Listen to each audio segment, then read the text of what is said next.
नमस्कार सर्वांना। आज आपण इयत्ता दुसरी विषय गणित स्तर क्रमांक 10 घटक संख्याज्ञान उपघटक 10 ते 20 पर्यंतच्या संख्या ओळखतो व वाचतो हे आपण अभ्यासणार आहोत। 10 ची ओळख करून देत असताना 10 ही एक महत्त्वाची संख्या आहे, कारण ती पूर्ण समूहाचं प्रतिनिधित्व करते।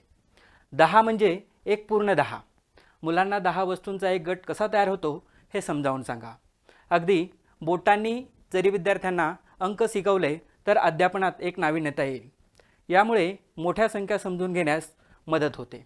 10 ची ओळख करून देताना यामध्ये किती पेन्सिल आहेत असे प्रश्न विचारण्यात यावे। 10 म्हणजेच 1 आणि 0 मिळून संख्या झाली 10। 10 वस्तूंचा एक गट तयार होतो म्हणजेच एक दशक होय। 10 वस्तूंचे विविध विद्यार्थ्यांना आकार दाखवण्यात यावे। पुन्हा पुन्हा 10 हा अंक दाखवावा।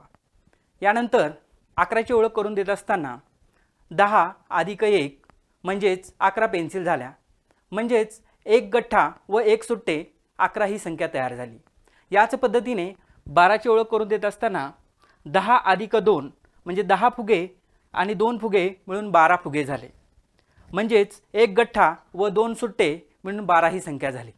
याच पद्धतीने आपण 13 ही संख्या दाखवू शकतो, त्याचप्रमाणे 14 ही संख्या दाखवू शकतो, त्याचप्रमाणे 15 ही संख्या विद्यार्थ्यांना अधिक स्पष्ट पद्धतीने दाखवू शकतो।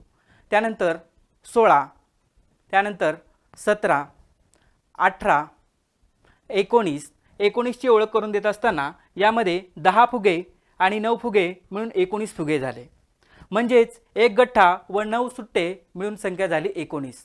19 चा उच्चार विद्यार्थ्यांना 19 असा व्यवस्थित पद्धतीने समजून देण्यात यावा। यानंतर 20 या संख्येची ओळख करून देताना 10 अधिक 10 म्हणजे 10 पेन्सिल आणि 10 पेन्सिल मिळून 20 पेन्सिल झाल्या, म्हणजेच 10 वस्तूंचा एक गठ्ठा, तर या ठिकाणी 2 गठ्ठे झाले आणि संख्या तयार झाली 20। यालाच आपण 2 दशक देखील म्हणतो।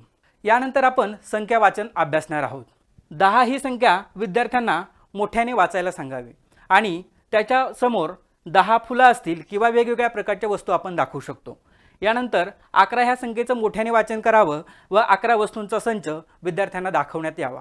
यानंतर 12 ह्या संख्येचं वाचन करावं व 12 ह्या संख्येच्या वस्तूंचा संच विद्यार्थ्यांना दाखवण्यात यावा। याच पद्धतीने 13 ह्या संख्येचं वाचन करावं, त्याच पद्धतीने 14 ह्या संख्येचं वाचन करावं, त्यानंतर 15, त्यानंतर 16, त्यानंतर 17, त्यानंतर 18, त्यानंतर 19 अशा पद्धतीने 20 पर्यंतच्या सर्व संख्यांचं वाचन विद्यार्थ्यांना मोठ्याने करावयास सांगणे। यानंतर 10 ते 20 पर्यंतचे अंक विद्यार्थ्यांना एका कार्डवर लिहून ते मोठ्याने वाचावयास सांगणे, म्हणजेच 10, 11, 12, 13, 14, 15, 16, 17, 18, 19 आणि 20। यानंतर 10 ते 20 पर्यंतच्या संख्यांचं विद्यार्थ्यांना मोठ्याने वाचण्यास सांगावे। या पद्धतीने 10, 11, 12, 13, 14, 15, 16, 17, 18 आणि 19 व 20 ह्या संख्याचं जास्तीत जास्त विद्यार्थ्यांकडून वाचन करून घ्यावे। यानंतर विद्यार्थ्यांना शिक्षक कार्ड दाखवून प्रश्न विचारतील, जसे की ही संख्या कोणती आहे? विद्यार्थी उत्तर देतील 11।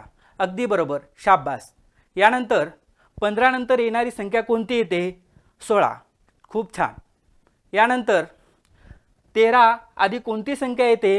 विद्यार्थी उत्तर देतील 12। खूप छान। यानंतर 18 व 20 मध्ये कोणती संख्या येते? तर विद्यार्थी उत्तर देतील 19। या पद्धतीने विद्यार्थ्यांना अनेक प्रश्न विचारून विद्यार्थ्यांना आपण बोलतं करू शकतो। यानंतर दिलेल्या संख्या मोठ्याने वाच। विद्यार्थी संख्या वाचतील 16, 19, 12, 10, 14, 12, 17, 20, 15, 0, 11, 13 या पद्धतीने विद्यार्थ्यांचा अधिकाधिक सराव घ्यावा। यानंतर शिक्षकांसाठी महत्त्वाच्या टिपा: आकडे आणि शब्द एकत्र शिकवा, खेळ आणि कृतींचा वापर करावा, वारंवार पुनरावृत्ती आणि सराव आवश्यक आहे। यामुळे अध्यापन अधिक प्रभावी आणि मजेदार बनेल। यानंतर आपण पुढील स्तराच्या व्हिडिओमध्ये भेटूया। तोपर्यंत धन्यवाद।